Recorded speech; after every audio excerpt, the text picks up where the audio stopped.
Ada rahasia apa hari ini? Temukan jawabannya cuma di channel Neng Imas.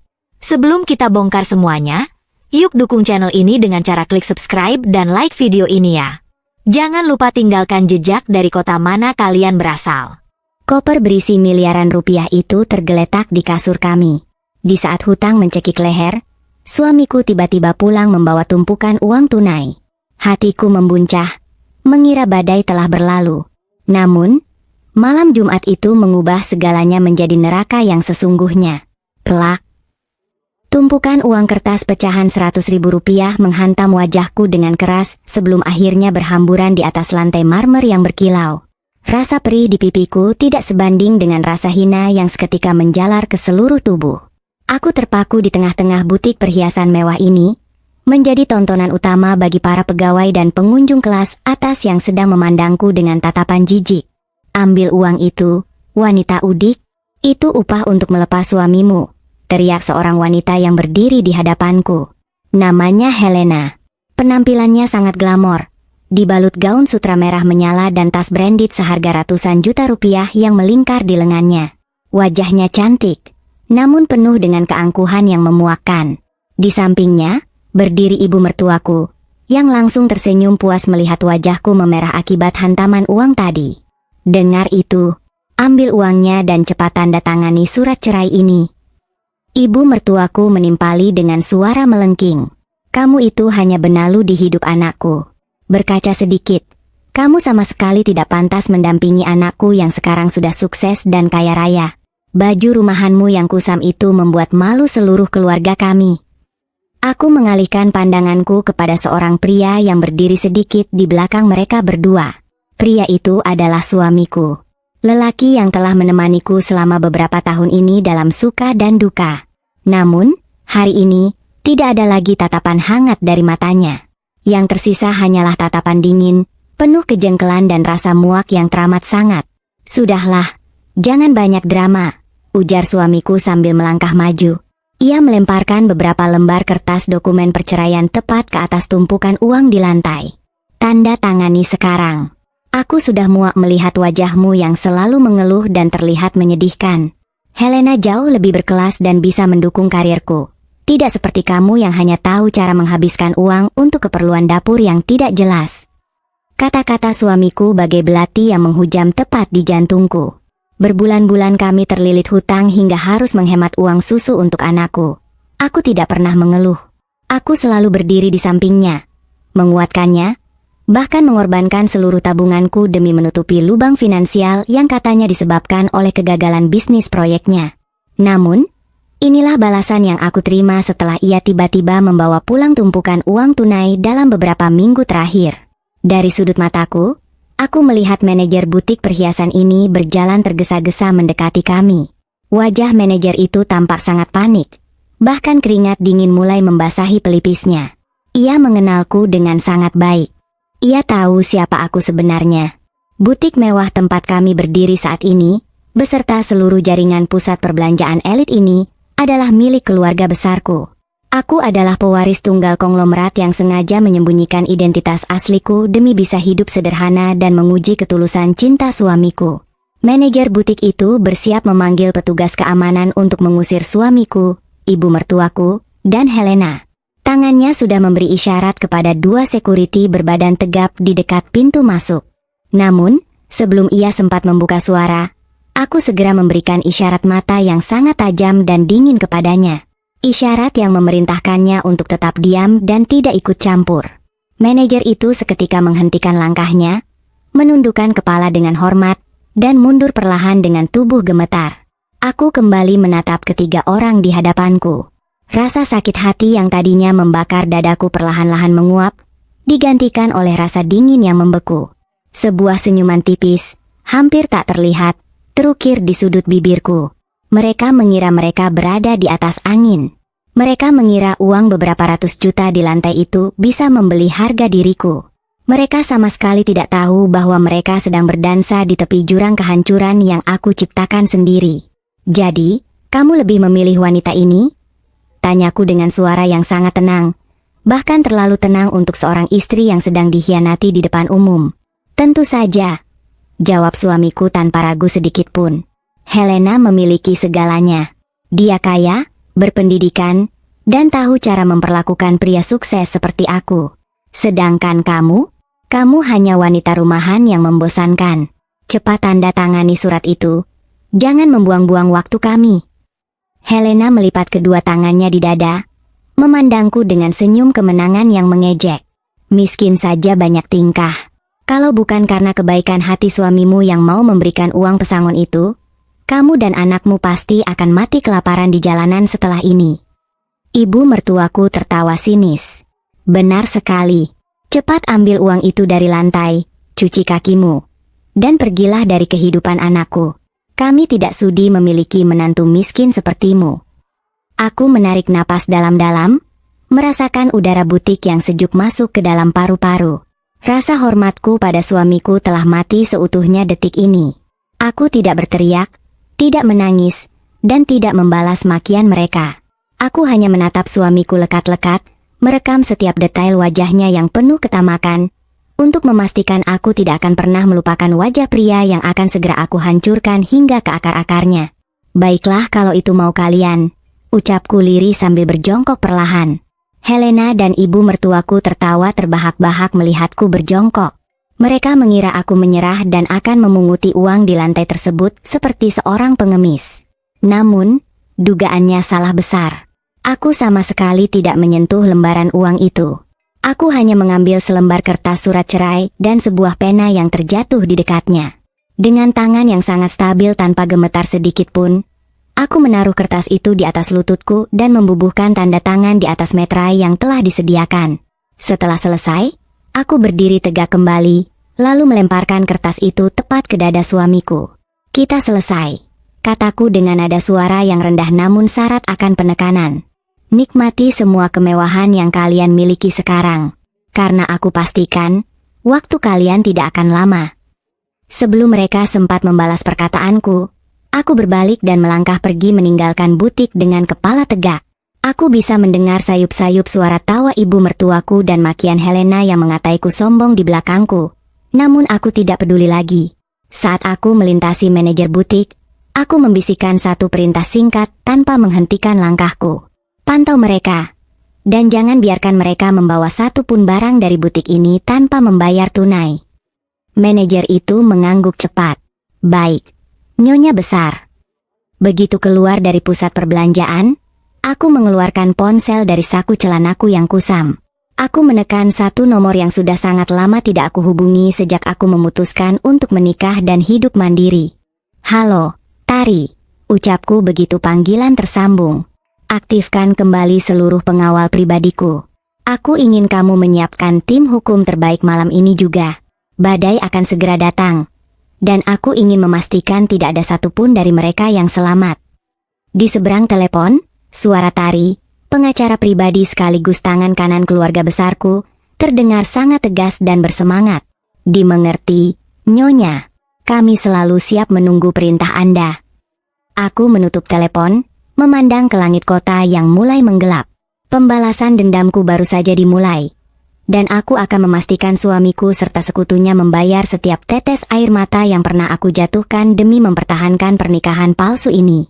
Semua penderitaan ini berakar dari beberapa bulan yang lalu, saat mendung hitam seolah tidak pernah pergi dari atas atap rumah kontrakan kecil kami. Suamiku pulang malam itu dengan wajah yang sangat pucat dan tubuh yang gemetar hebat.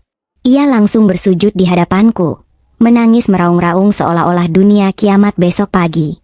Aku hancur, istriku, ratap suamiku malam itu sambil memegangi kakiku. Bisnis proyek pengadaan barang yang aku jalankan ditipu oleh mitra kerjaku. Investor menarik semua modal mereka, dan sekarang aku terlilit hutang hingga ratusan juta rupiah. Para penagih hutang terus mencariku dan mengancam akan menyakiti kita semua, termasuk anak kita. Melihat suamiku yang begitu hancur, hatiku seketika luluh. Sebagai seorang istri yang tulus, aku tidak tega melihat belahan jiwaku menderita. Malam itu juga, aku memutuskan untuk mengambil seluruh uang tabungan daruratku yang selama ini aku kumpulkan secara diam-diam dari hasil kerja sampinganku sebagai penulis lepas, ditambah sedikit sisa uang saku dari keluargaku yang sengaja aku simpan. Jumlahnya tidak sedikit, Cukup untuk membayar sebagian besar hutang yang ia sebutkan. Ini, gunakan uang ini untuk membayar hutang-hutangmu, kataku sambil menyerahkan kartu ATM kepada suamiku malam itu. Kita pasti bisa melewati ini bersama. Aku akan berhemat untuk keperluan rumah tangga dan keperluan susu anak kita. Yang penting kamu aman dari kejaran mereka. Suamiku memelukku erat, berjanji dengan berderai air mata bahwa ia akan bekerja lebih keras dan tidak akan pernah melupakan pengorbananku. Sejak hari itu, kehidupan kami berubah drastis menjadi sangat serba kekurangan. Ibu mertuaku yang tinggal tidak jauh dari rumah kami, setiap hari datang hanya untuk mengomel dan menyalahkanku atas kemalangan anak laki-lakinya. Ia menuduhku sebagai istri pembawa sial yang tidak becus mengurus suami sehingga bisnis suamiku bangkrut. Aku menerima semua cacian itu dengan sabar, demi menjaga keharmonisan rumah tangga. Namun, keanehan mulai terjadi sekitar 1 bulan yang lalu. Suamiku yang biasanya pulang dengan tangan kosong dan wajah penuh beban, tiba-tiba pulang pada suatu malam Jumat dengan senyuman lebar yang mencurigakan. Ia melempar sebuah koper hitam besar ke atas tempat tidur kami. Ketika aku membukanya, mataku terbelalak melihat tumpukan uang tunai pecahan 100.000 yang tersusun sangat rapi di dalamnya. Jumlahnya pasti mencapai miliaran rupiah. Dari mana kamu mendapatkan uang sebanyak ini? Tanyaku dengan perasaan cemas yang luar biasa. Apakah kamu melakukan sesuatu yang ilegal? Tolong jujur padaku. Suamiku langsung menepis tanganku dengan kasar dari koper itu. Jangan berpikiran negatif terus. Ini adalah uang dari investor baru yang sangat kaya raya. Dia melihat potensi dalam diriku dan bersedia mendanai proyek baruku secara tunai. Mulai sekarang, kita tidak perlu hidup miskin lagi. Meskipun ia berusaha meyakinkanku, firasat seorang istri tidak bisa dibohongi. Ada sesuatu yang tidak beres dari caranya berbicara. Ia menjadi sangat protektif terhadap ponselnya, bahkan selalu membawanya ke kamar mandi. Terlebih lagi, setiap malam Jumat tiba, ia selalu pamit dengan alasan ada pertemuan bisnis penting dengan investor barunya tersebut, dan ia selalu melarangku untuk ikut atau sekadar bertanya kemana ia pergi. Rasa curiga yang terus menumpuk akhirnya membuatku nekat pada suatu malam Jumat yang dingin. Setelah suamiku pamit pergi dengan setelan jas rapi, aku segera menitipkan anakku yang sedang tertidur lelap kepada seorang tetangga dekat yang sangat aku percayai. Aku menyewa sebuah taksi online dan memerintahkan pengemudinya untuk membuntuti mobil suamiku dari jarak yang aman. Mobil suamiku membelah jalanan kota yang mulai sepi, melaju menuju kawasan perumahan elit yang sangat mewah di pinggiran kota. Jantungku berdegup kencang saat mobilnya berhenti di depan sebuah rumah megah bergaya Eropa dengan pagar besi yang menjulang tinggi. Aku meminta pengemudi taksi untuk berhenti agak jauh di bawah bayangan pohon, agar tidak memicu kecurigaan. Aku turun dari taksi dan berjalan mengendap-endap mendekati pagar rumah tersebut. Dari balik celah tanaman hias yang rimbun di dekat pagar, aku bisa melihat dengan sangat jelas area halaman depan rumah yang diterangi lampu taman yang terang benderang. Suamiku turun dari mobil sambil membawa sebuah tas jinjing besar yang sangat aku kenal. Itu adalah tas yang berisi pakaian-pakaian pribadi terbaikku, beberapa botol parfum kesukaanku, bahkan kotak perhiasan imitasi favorit yang biasa aku gunakan sehari-hari. Pintu rumah mewah itu terbuka, dan keluarlah seorang wanita cantik yang tidak lain adalah Helena. Suamiku seketika mengubah ekspresi wajahnya menjadi sangat manis dan penuh kepatuhan. Sangat berbeda dengan wajah ketusnya saat berada di rumah bersamaku. Ia menyerahkan tas jinjing berisi pakaianku itu kepada Helena dengan kedua tangannya, layaknya seorang pelayan yang menyerahkan barang kepada ratunya. Ini semua barang-barang milik istriku yang kamu minta, Helena, kata suamiku dengan suara yang terdengar sangat jelas di telingaku karena keheningan malam. Semua pakaian, gaya berpakaiannya, bahkan detail parfum yang sering dia gunakan sudah ada di dalam tas ini. Helena menerima tas itu dengan senyum kepuasan. Ia membuka tas tersebut, mengambil salah satu gaun milikku, lalu menempelkannya ke tubuhnya sendiri di depan cermin besar yang ada di teras rumah. Bagus sekali, ucap Helena dengan nada suara yang penuh kepuasan. Aku harus benar-benar meniru semua gerak-gerik dan gaya hidup istri mudikmu itu agar rencana kita berhasil sempurna. Ini imbalanmu untuk minggu ini. Helena mengeluarkan seikat tebal uang tunai dari dalam tasnya dan melemparkannya begitu saja ke dada suamiku. Suamiku dengan sangat cekatan menangkap uang itu, lalu mencium lembaran uang tersebut dengan mata berbinar penuh ketamakan. Ia bahkan menarik tubuh Helena ke dalam pelukannya, mencium pipi wanita itu dengan mesra. "Terima kasih, sayang," bisik suamiku kepada Helena. Aku sudah tidak sabar untuk segera menceraikan wanita sialan di rumah itu. Setiap hari melihat wajahnya yang kusam membuatku muak.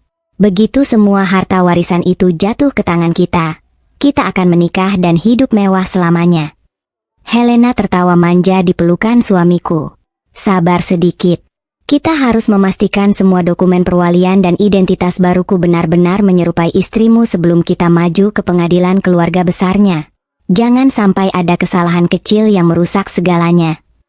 Mendengar percakapan mereka, seluruh duniaku serasa runtuh seketika. Tubuhku lemas, dan aku harus berpegangan pada pagar besi di sampingku agar tidak jatuh tersungkur ke atas aspal. Air mata yang mengalir di pipiku terasa sangat dingin dan menyakitkan. Pria yang aku bela mati-matian, pria yang aku korbankan seluruh tabunganku untuknya, ternyata adalah seekor serigala berbulu domba. Ia tidak hanya berselingkuh, tetapi ia juga menjual diriku, gaya hidupku, dan identitas pribadiku kepada wanita lain demi uang tunai yang selama ini ia bawa pulang ke rumah kami. Mereka mengira aku adalah wanita bodoh yang bisa dengan mudah mereka tipu dan singkirkan begitu saja.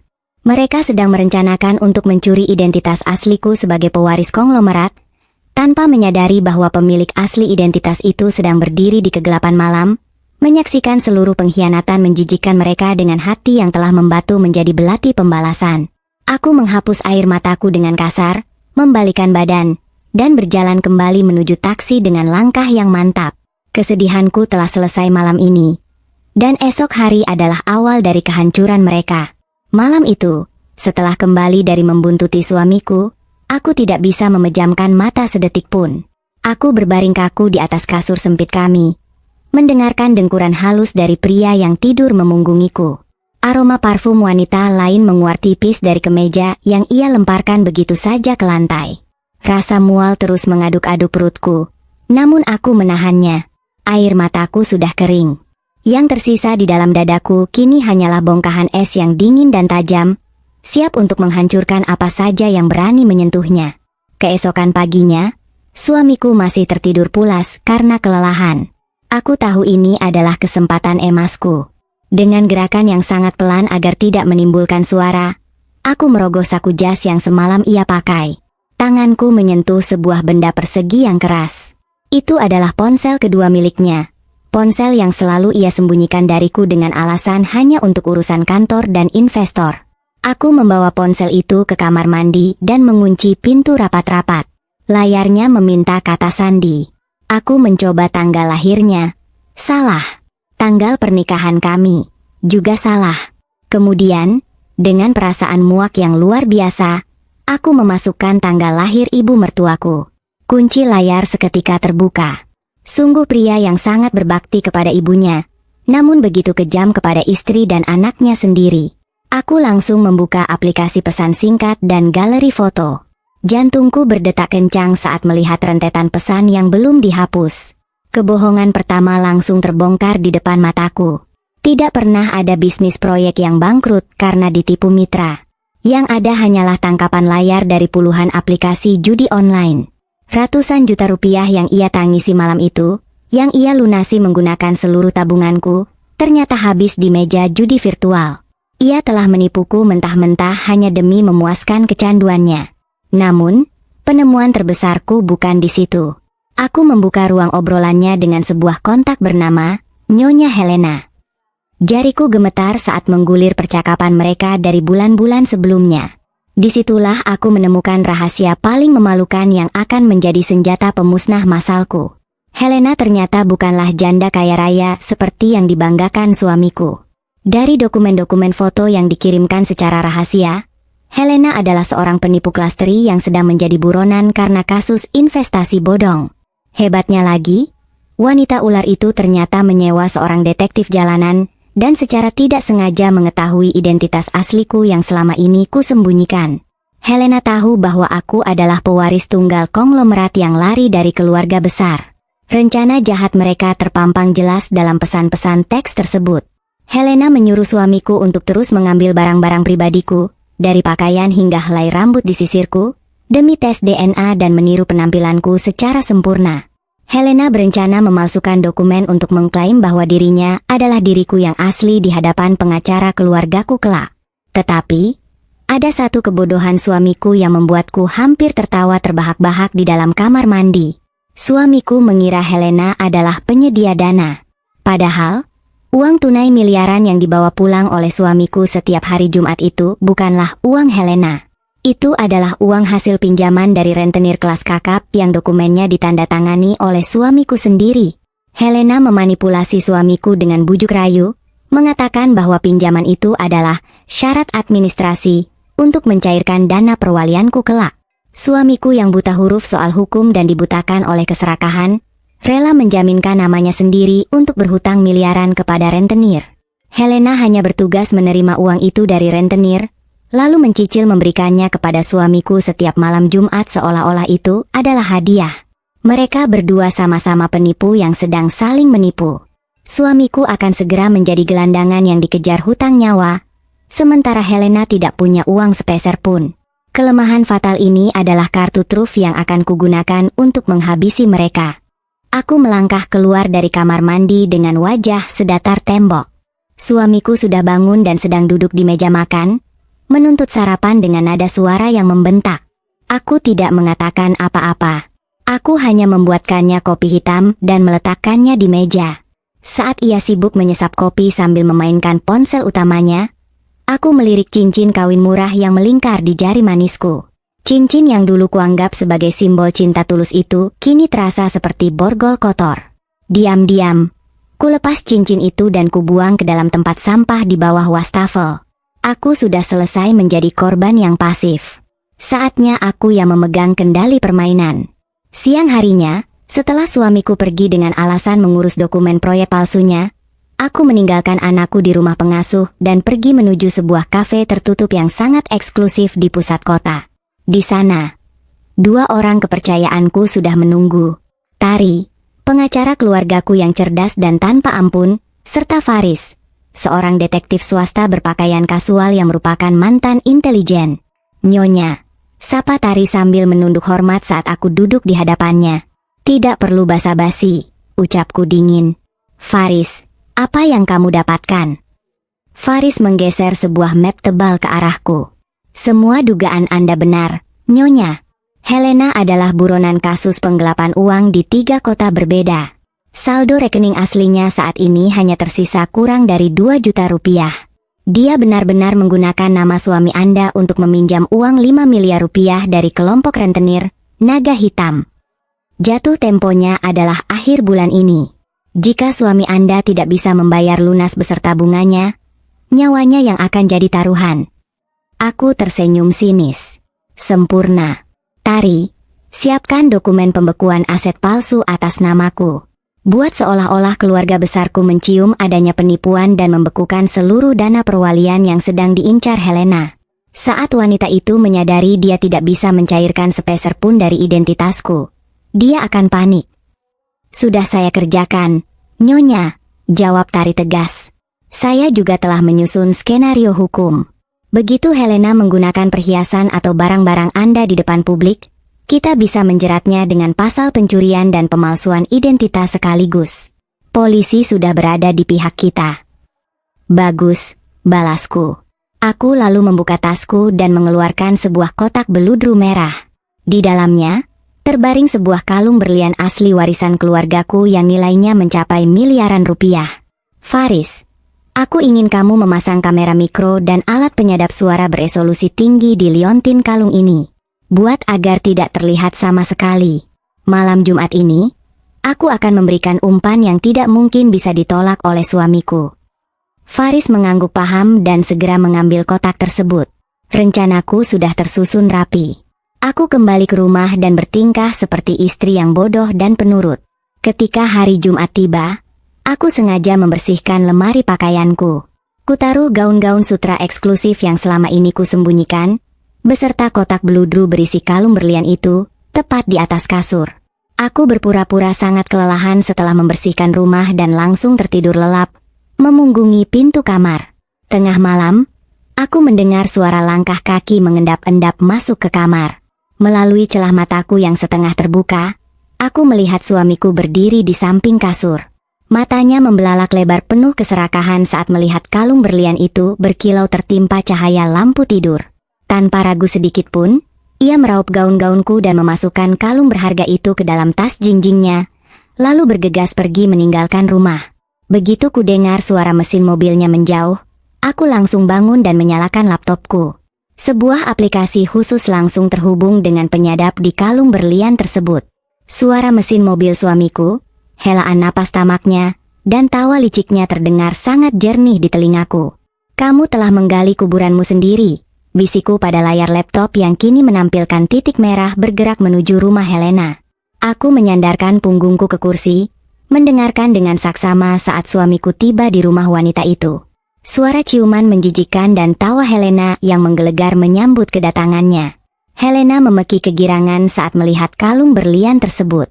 Wanita ular itu tidak tahu bahwa dengan memakai kalung itu, ia baru saja mengalungkan tali gantungan ke lehernya sendiri, dan aku sendirilah yang akan menarik tuasnya.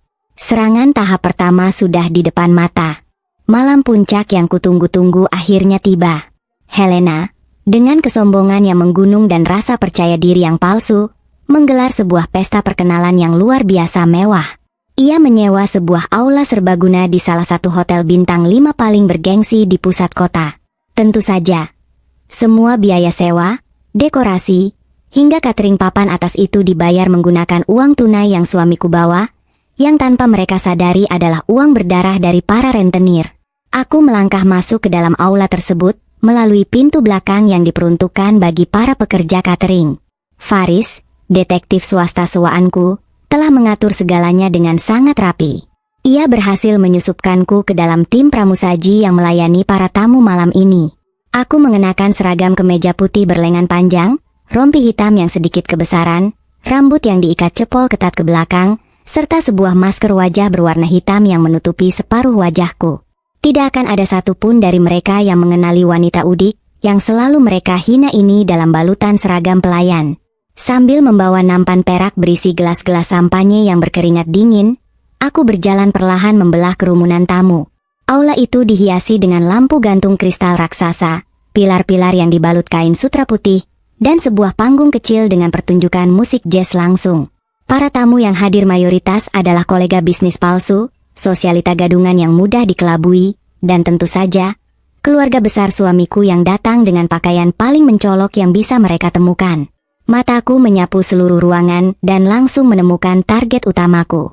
Di tengah aula, berdiri suamiku dengan setelan jas sewaan yang tampak mahal.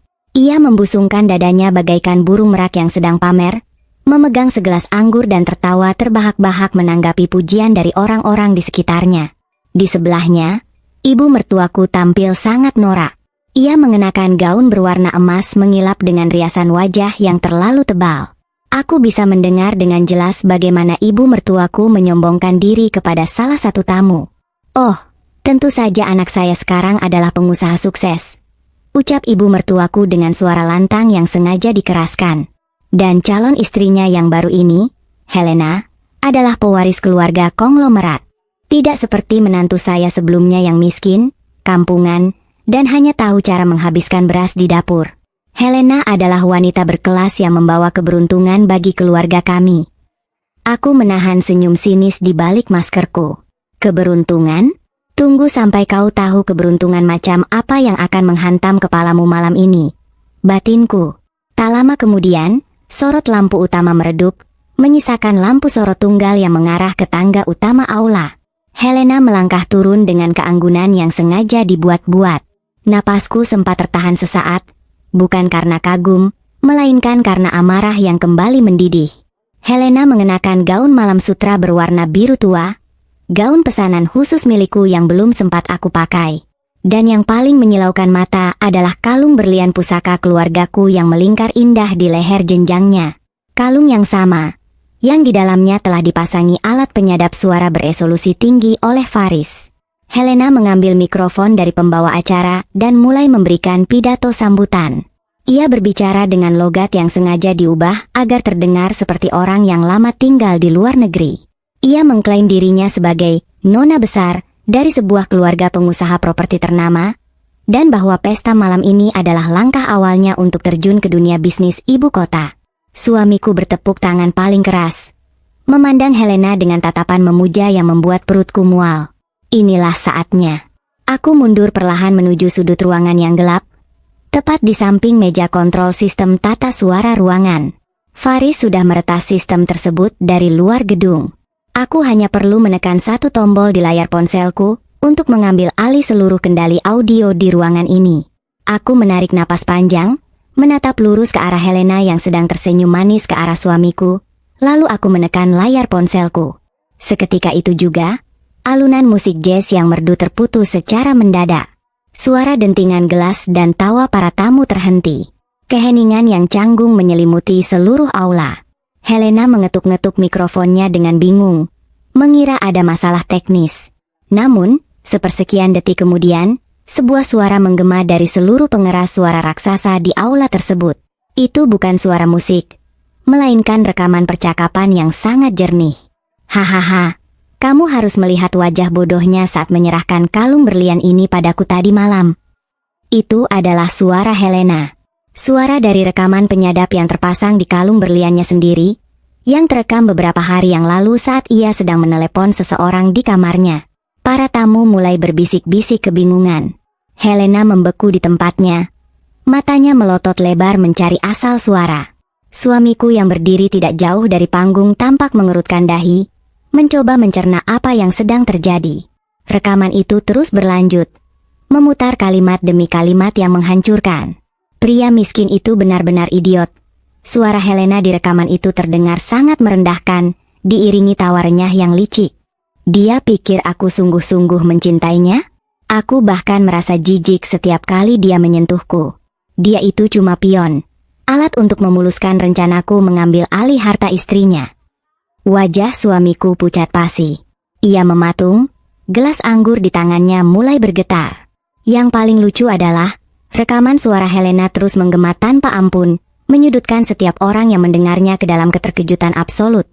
Dia rela menandatangani surat hutang 5 miliar rupiah dari rentenir demi memberiku uang tunai, karena dia pikir uang itu adalah syarat administrasi pencairan danaku. Pria miskin bodoh yang gampang dimanfaatkan untuk menanggung hutangku. Saat rentenir itu datang menagih nyawanya bulan depan, aku sudah akan pergi jauh dengan semua kekayaan ini, dan membiarkan dia membusuk di selokan. Klik. Rekaman itu kuhentikan. Keheningan yang terjadi selanjutnya terasa sangat memekakan telinga. Tidak ada satupun tamu yang berani bernapas terlalu keras. Semua mata kini tertuju pada dua orang. Helena yang berdiri gemetar di atas panggung dengan wajah sepucat mayat, dan suamiku yang berdiri kaku dengan rahang mengeras dan napas yang memburu cepat. Gelas anggur di tangan suamiku meluncur jatuh dan pecah berkeping-keping di lantai marmer, memecah keheningan yang mencekam itu. Apa? Apa maksud semua ini? Suara suamiku terdengar parau, bergetar karena campuran antara rasa terkejut, malu, dan amarah yang meledak-ledak. Ia melangkah maju mendekati panggung dengan mata memerah. Helena, jelaskan padaku. Suara siapa itu? Apa maksud dari rekaman keparat itu? Itu bohong, jerit Helena panik. Ia mundur beberapa langkah, tangannya mencengkeram kalung berlian di lehernya dengan gemetar. Itu editan. Seseorang sengaja menjebakku.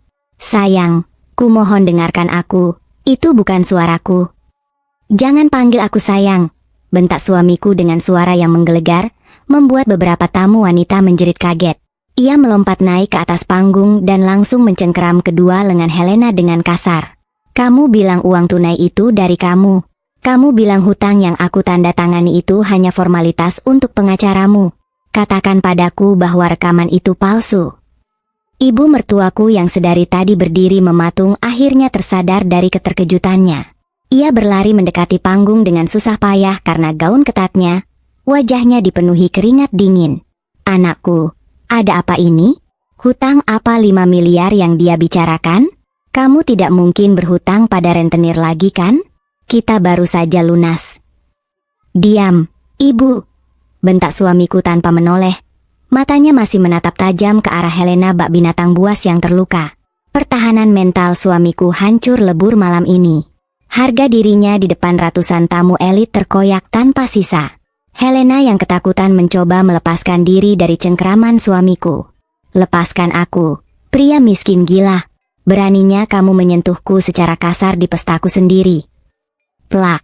Sebuah tamparan keras mendarat di pipi suamiku. Helena yang panik kehilangan kendali atas kepalsuannya dan menunjukkan sifat aslinya yang kasar. Suamiku yang menerima tamparan itu tidak tinggal diam.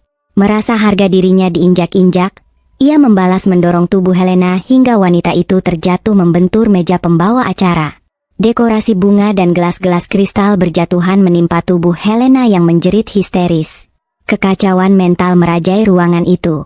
Tamu-tamu undangan mulai berteriak, saling dorong untuk menjauh dari panggung. Beberapa orang sibuk merekam pertengkaran memalukan itu dengan ponsel mereka. Aku berdiri dengan tenang di sudut gelapku, melipat kedua tanganku di dada, dan menikmati setiap detik dari pertunjukan kehancuran yang aku sutradarai sendiri.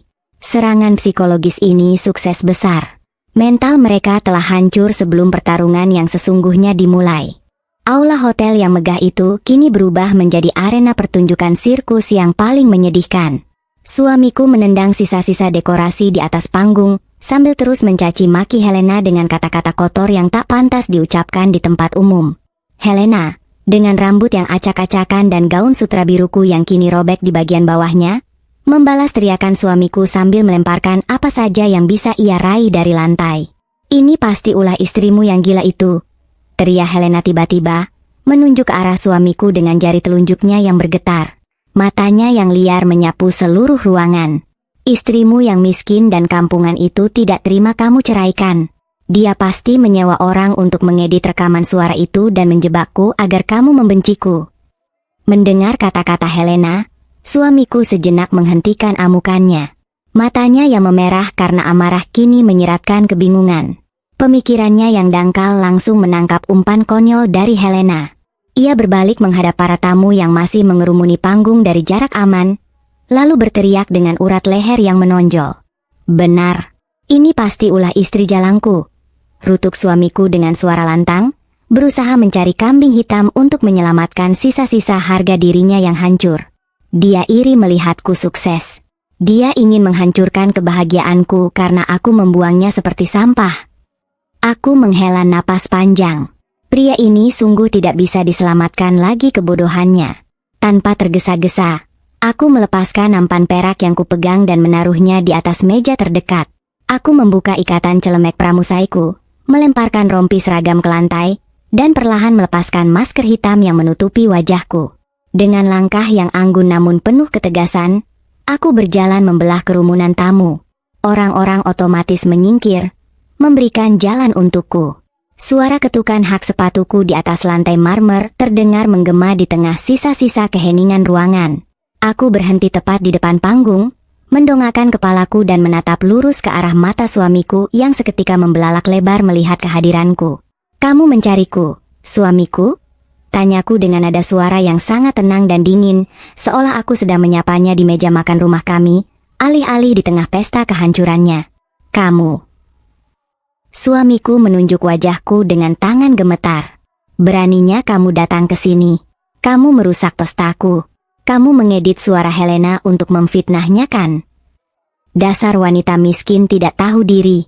Security. Seret wanita ini keluar sekarang juga." Ibu mertuaku yang berada di bawah panggung langsung maju dan mencoba menarik lenganku. "Dasar wanita pembawa sial. Beraninya kamu menyusup kemari dan mempermalukan anakku. Pergi kamu dari sini sebelum aku memanggil polisi." Aku sama sekali tidak bergeming. Aku menepis tangan ibu mertuaku dengan sekali kibasan pelan namun kuat, membuat wanita tua itu terhuyung ke belakang. "Polisi." Aku tersenyum sinis, menatap ibu mertuaku dan suamiku secara bergantian. "Ide yang sangat bagus, Ibu. Tapi sebelum polisi datang, aku sarankan kalian duduk manis dan melihat kebenaran yang akan menghancurkan hidup kalian selamanya." Tepat saat aku menyelesaikan kalimatku, pintu utama aula terbuka lebar dengan suara bantingan yang keras. 4 orang pria berbadan tegap berpakaian jas rapi melangkah masuk, mengamankan jalur untuk seseorang yang berjalan di tengah mereka. Itu adalah Tari, pengacara kepercayaanku. Ia tampil memukau dengan setelan jas kerja wanita yang sangat tegas, membawa sebuah koper perak dan sebuah tablet di tangannya. Tari melangkah mendekatiku, menundukkan kepalanya sedikit dengan penuh hormat. Maaf sedikit terlambat, Nyonya. Semua bukti faktual telah diamankan dan siap untuk dipresentasikan. Mendengar pengacara sekelas Tari memanggilku dengan sebutan Nyonya dan menunduk hormat, suamiku mengerutkan kening kebingungan. Nyonya? Apa maksudnya ini? Siapa kamu? Tanyanya kepada Tari dengan nada kasar. Tari tidak memperdulikan pertanyaan suamiku. Ia memberi isyarat kepada salah satu stafnya. Dan dalam hitungan detik, layar proyektor raksasa yang berada di belakang panggung, yang awalnya disiapkan untuk menampilkan video profil palsu Helena, kini menyala terang. Hadirin sekalian, dan tentu saja untuk Anda berdua yang sedang berdiri di atas panggung. Suara Tari menggema melalui mikrofon portabel yang ia bawa, sangat profesional, tajam, dan tidak terbantahkan. Mari kita luruskan fakta malam ini, agar tidak ada lagi tuduhan fitnah atau rekaman yang diedit. Layar raksasa di belakang panggung berkedip, menampilkan sebuah dokumen perbankan yang diperbesar. Bukti pertama, ucap Tari sambil menunjuk ke arah layar. Ini adalah mutasi rekening atas nama Anda sendiri, Tuan. Terlihat jelas ada aliran dana masuk sebesar 5 miliar rupiah dari sebuah perusahaan abal-abal yang berafiliasi langsung dengan kelompok rentenir kelas kakap yang dikenal dengan nama Naga Hitam. Uang ini bukan uang investasi, melainkan hutang murni. Wajah suamiku memutih seketika. Lututnya tampak bergetar saat matanya membaca rincian mutasi rekening di layar raksasa tersebut. Layar kembali berganti. Kini menampilkan selembar surat perjanjian bermeterai dengan tanda tangan suamiku yang sangat jelas di bagian bawahnya. Bukti kedua, lanjut Tari tanpa ampun. Surat perjanjian hutang piutang. Tuan, Anda telah menjaminkan nama Anda, sisa aset Anda, dan bahkan kebebasan Anda untuk meminjam uang ini. Bunga yang diterapkan adalah 50% per bulan. Jika Anda telat membayar pada akhir bulan ini, kelompok Naga Hitam memiliki hak penuh atas nyawa Anda. Dan coba tebak, uang 5 miliar itu adalah uang tunai yang selama ini Anda bawa pulang dan Anda gunakan untuk menyewa aula mewah ini, membeli gaun palsu untuk wanita di sebelah Anda, dan memuaskan gaya hidup semu Anda. Tidak mungkin. Suamiku mundur selangkah, menggelengkan kepalanya dengan tatapan kosong. Helena bilang itu hanya dokumen pencairan dana perwaliannya. Dia berjanji akan membayarnya berlipat ganda setelah hartanya cair. Dia pewaris konglomerat. Aku tertawa, sebuah tawa yang dingin dan menusuk tulang. Aku melangkah naik ke atas panggung, mendekati suamiku yang kini terlihat seperti tikus yang terpojok. Pewaris konglomerat? Ejeku pelan di depan wajahnya. Aku menoleh ke arah Tari dan mengangguk. Layar di belakang kami kembali berganti untuk ketiga kalinya. Kali ini, sebuah poster pencarian orang hilang dari kepolisian wilayah terpampang nyata di layar. Lengkap dengan foto Helena yang menghadap ke depan dan ke samping bak narapidana. Di bawah fotonya tertulis dengan huruf merah besar, buronan, kasus penipuan dan penggelapan dana. Seluruh aula meledak dalam seruan tertahan. Para tamu mulai memotret layar proyektor itu dengan gila-gilaan. Bukti ketiga dan yang paling fatal, Tari menjelaskan dengan nada suara yang membekukan darah. Wanita yang Anda puja itu, yang bernama asli Siti Halimah atau yang kini memperkenalkan dirinya sebagai Helena, adalah seorang buronan polisi dari 3 kota berbeda. Saldo di rekening bank aslinya saat ini bahkan tidak cukup untuk membayar biaya sewa toilet di hotel ini. Ia merencanakan pencurian identitas nyonya saya, menggunakan Anda sebagai boneka bodoh untuk berhutang atas nama Anda, demi meniru gaya hidup nyonya saya. Suamiku perlahan memutar kepalanya ke arah Helena. Matanya membelalak penuh dengan kengerian dan keputusasaan yang absolut.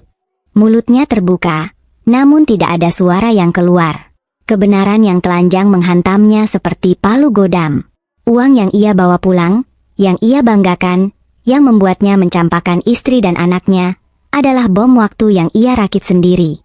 Kamu berbohong padaku, bisik suamiku pada Helena dengan suara bergetar parah. Kamu tidak punya uang? Hutang itu, 5 miliar. Aku yang menanggung semuanya. Helena tidak bisa berkata-kata. Ia mencoba melangkah mundur perlahan menuju pinggir panggung, berniat untuk melarikan diri dari belakang. Namun, dua orang pria berbadan tegap suruhan tari langsung menghadangnya, membuatnya terpaku di tempat dengan tubuh gemetar ketakutan. Ibu mertuaku yang berada di bawah panggung menjerit histeris. Ia menjatuhkan dirinya ke lantai marmer, menangis meraung-raung sambil memukuli dadanya sendiri. 5 miliar. Anakku berhutang 5 miliar pada rentenir. Mati kita. Kita semua akan dibunuh rentenir. Ini gila. Aku berdiri tegak di tengah panggung, memandang pria yang pernah aku sebut sebagai suami itu ambruk ke lantai. Ia berlutut tepat di hadapanku, bukan untuk meminta maaf, melainkan karena kakinya tidak lagi sanggup menopang berat badannya akibat syok yang teramat dahsyat. Kehancuran psikologisnya kini telah disempurnakan oleh fakta-fakta yang tak terbantahkan.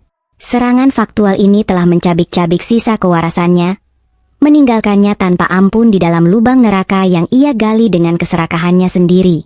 Udara di dalam aula hotel berbintang 5 ini terasa semakin menipis. Pria yang selama bertahun-tahun berbagi tempat tidur denganku, yang kusuapi saat sakit, dan yang kubela mati-matian dari kemiskinan, kini berlutut di atas lantai marmer dengan tatapan kosong menyedihkan.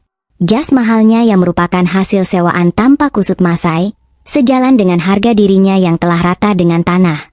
Tidak ada lagi sisa-sisa kesombongan di wajah suamiku.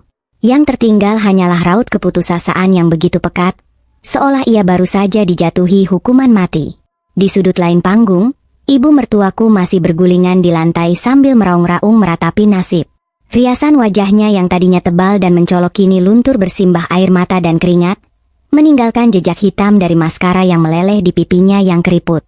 Gaun emas mengilap yang ia banggakan terlihat sangat konyol menyelimuti tubuhnya yang gemetar ketakutan. Ia terus-menerus memukuli dadanya sambil meracau tentang hutang 5 miliar rupiah yang tidak akan pernah bisa mereka bayar. Belum sempat mereka mencerna seluruh kehancuran itu, suara dentuman keras dari arah pintu masuk utama kembali mengejutkan seluruh isi aula. Kali ini, bukan polisi atau pengacara yang datang. Sekelompok pria berbadan besar dengan wajah beringas, tato yang menjalar di leher dan lengan, serta jaket kulit hitam yang seragam, merangsek masuk tanpa permisi. Mereka menendang kursi-kursi di jalan mereka dengan kasar, membuat para tamu undangan menjerit ketakutan dan berhamburan menepi, memberi jalan bagi para preman bayaran itu. Di barisan paling depan, berjalan seorang pria parubaya dengan bekas luka sayatan melintang di wajahnya. Mata elangnya menyapu seluruh ruangan dengan kejam, mencari mangsanya. Di mana bajingan tengik yang berani mempermainkan uang naga hitam? Teriak pria berwajah codet itu dengan suara serak yang menggelegar, memantul di dinding-dinding aula yang luas. Tangannya menggenggam sebuah tongkat pemukul bisbol yang terbuat dari besi padat. Suamiku yang tadinya berlutut lemas, seketika tersentak. Kepalanya mendongak dengan mata terbelalak lebar. Wajahnya yang pucat kini berubah menjadi seputih kertas. Ia mencoba merangkak mundur, menjauhi panggung, namun tenaganya seakan terkuras habis.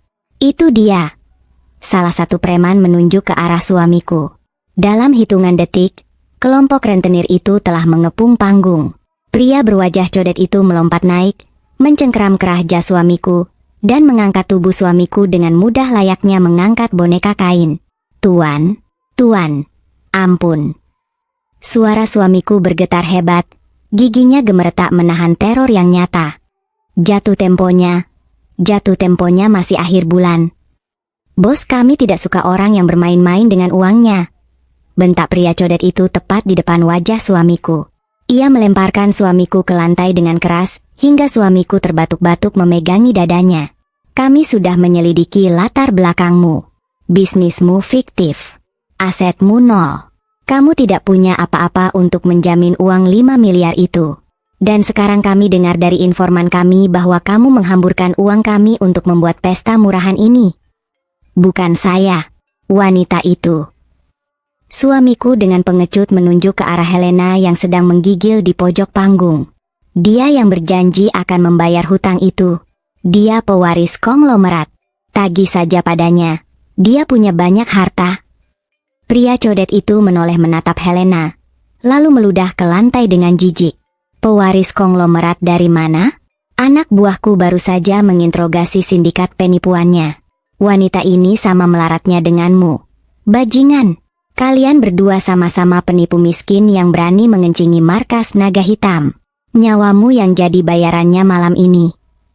Sebuah tendangan keras mendarat di perut suamiku. Suamiku menjerit tertahan, meringkuk memegangi perutnya yang kesakitan. Ibu mertuaku yang melihat anak laki-lakinya disiksa langsung merangkak mendekat, bersujud di kaki rentenir tersebut. Ampun, Tuan, tolong jangan bunuh anak saya. Isak ibu mertuaku dengan suara serak, tangannya memeluk sepatu bot preman itu. Kami akan cari uangnya. Kami pasti bayar. Pakai apa kau bayar, nenek tua? Pakai nyawamu. Bentak preman itu sambil mengibaskan kakinya dengan kasar hingga ibu mertuaku terjungkal ke belakang. Tepat pada saat kekacauan itu mencapai puncaknya, suara sirene polisi memecah ketegangan dari luar gedung. Suara itu semakin lama semakin keras, diiringi derap langkah berat puluhan petugas kepolisian berseragam lengkap yang menerobos masuk ke dalam aula. Para tamu yang sedari tadi terkurung ketakutan akhirnya bisa bernapas lega. Para rentenir yang melihat kedatangan polisi terpaksa mundur selangkah, tidak berani melawan hukum di tempat terbuka yang dipenuhi saksi mata dan kamera ponsel. Meskipun tatapan membunuh mereka tetap tertuju pada suamiku. Seorang inspektur polisi berjalan tegas menuju panggung, diikuti oleh beberapa petugas wanita. Ia memegang selembar kertas yang kuketahui sebagai surat perintah penangkapan. Saudari Siti Halimah alias Helena, ucap inspektur itu dengan suara bariton yang menggema, menatap tajam ke arah Helena yang kini sedang menangis sesenggukan. Anda ditangkap atas tuduhan penipuan, penggelapan dana nasabah berskala besar, serta percobaan pencurian identitas. Anda memiliki hak untuk diam.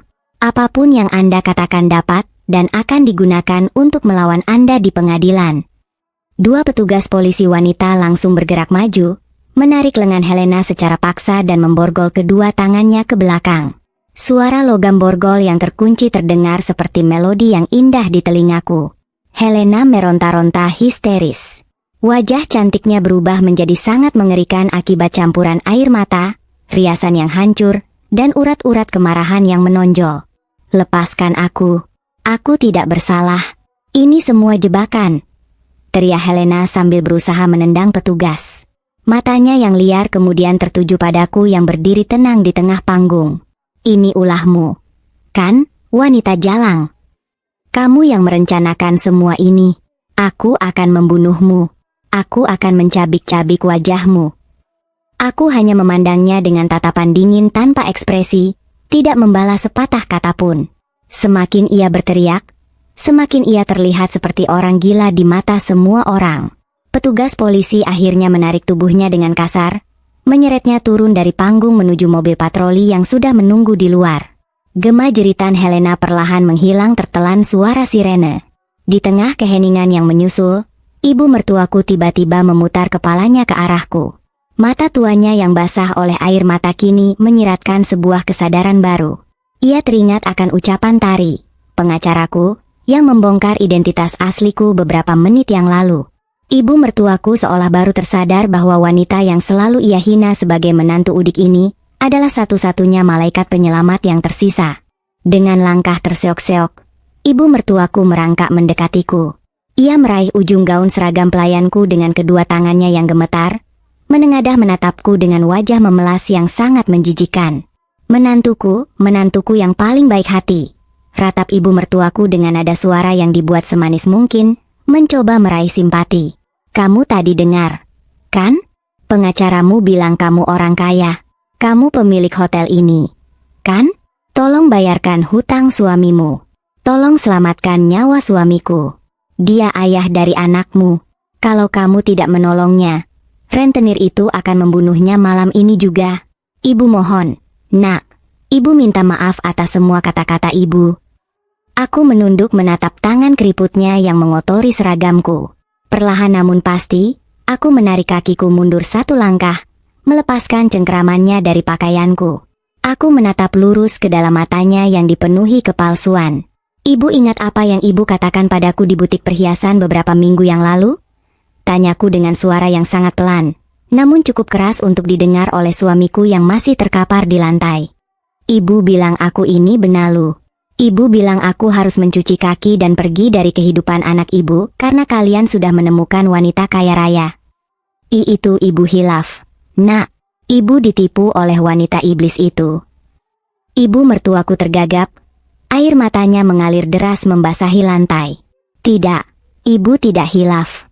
Ibu hanya menunjukkan sifat asli ibu yang tamak, jawabku datar. Dan mengenai pria ini, aku menunjuk suamiku dengan daguku. Dia bukan lagi ayah dari anakku. Pria ini telah membuang keluarganya sendiri demi tumpukan uang tunai berdarah. Tari, pengacaraku, melangkah maju dan mengambil alih mikrofon. Ia memandang seluruh tamu yang masih berdiri terpaku menyaksikan drama keluarga ini.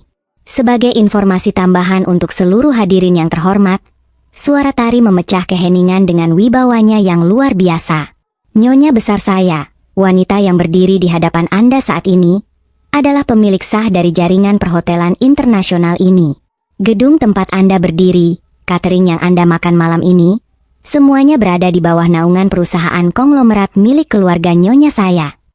Suara keterkejutan kembali berdesir di antara para tamu.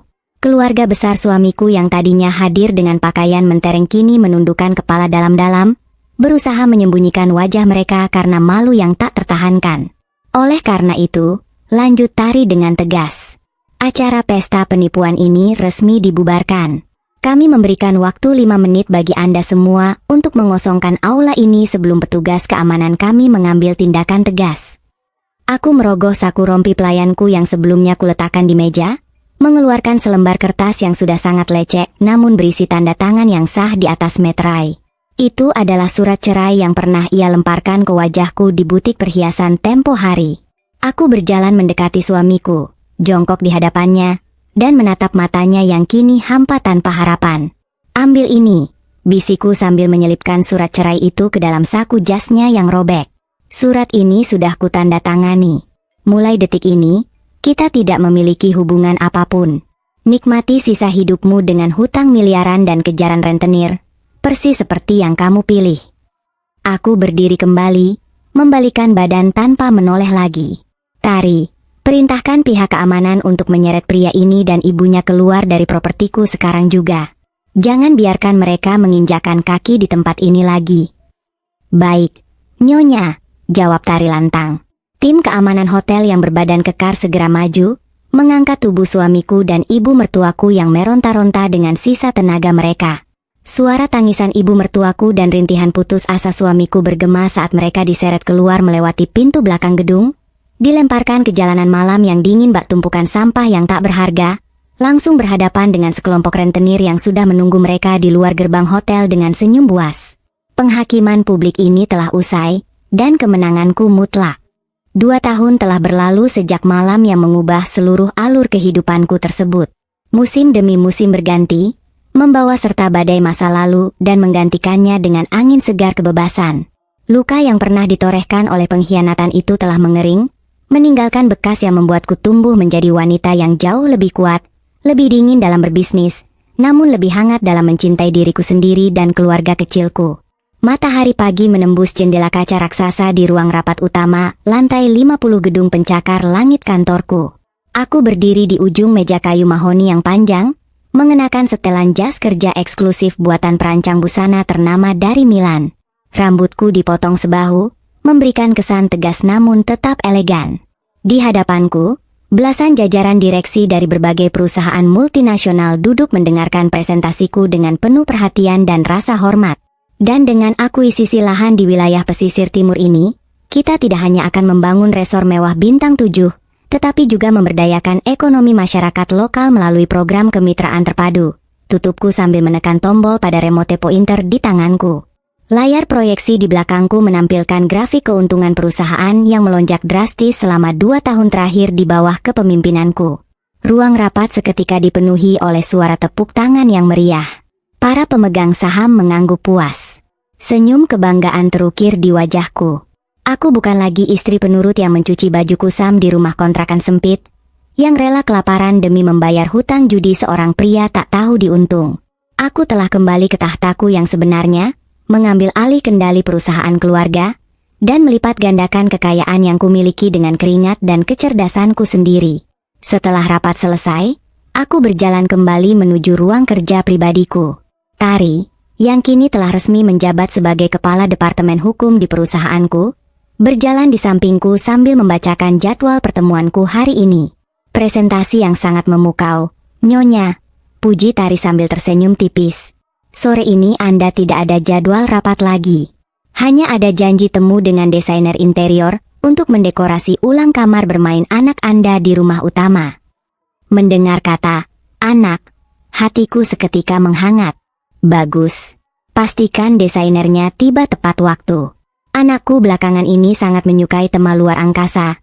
Jadi aku ingin ada banyak elemen bintang dan planet di kamarnya. Aku membuka pintu ruang kerjaku dan langsung disambut oleh bingkai foto perak berukuran besar di atas mejaku. Di dalam foto itu, tampak wajah ceria anakku yang kini tumbuh sehat, cerdas, dan dikelilingi oleh kasih sayang yang berlimpah dari keluarga besarku.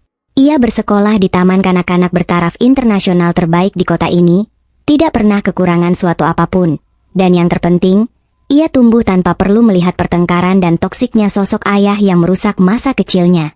Keputusanku untuk membuang parasit itu dari hidup kami adalah keputusan paling tepat yang pernah aku buat. Menjelang sore hari, aku memutuskan untuk pulang lebih awal. Sopir pribadiku sudah menunggu di lobi utama gedung dengan pintu mobil sedan mewah buatan Eropa keluaran terbaru yang terbuka lebar. Aku masuk ke dalam kursi penumpang yang empuk, merasakan aroma kulit jok mobil yang mahal bercampur dengan pengharum ruangan beraroma lavender yang menenangkan. Kita langsung pulang ke rumah utama. Pak, instruksiku kepada sopir. Baik, Nyonya. Jawabnya sopan sambil mulai mengemudikan mobil membelah jalanan ibu kota yang mulai padat oleh jam pulang kerja. Aku bersandar santai sambil memandang keluar jendela kaca mobil yang gelap. Hujan gerimis baru saja reda, menyisakan genangan air di pinggir jalan yang memantulkan cahaya lampu kota yang mulai menyala satu persatu.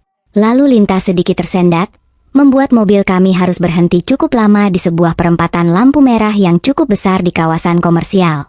Saat aku sedang memandangi rintik air sisa hujan di kaca mobil, perhatianku tertuju pada sebuah keributan kecil di trotoar sebelah kiri mobilku. Di depan sebuah minimarket yang tutup, 3 orang pria berwajah preman sedang mengeroyok seorang pria malang. Pria yang dikeroyok itu tampak sangat menyedihkan. Pakaiannya hanya terdiri dari kaos oblong yang sudah sobek di sana-sini dan celana pendek yang kumal. Tubuhnya sangat kurus kering, seperti hanya tulang yang dibalut kulit keriput, membuat usianya terlihat 10 tahun lebih tua dari yang sebenarnya. Ampun, Bang, tolong, beri saya waktu 1 hari lagi. Saya akan cari barang rongsokan lebih banyak untuk bayar bunga hari ini. Teriak pria kurus itu dengan suara serak yang memilukan.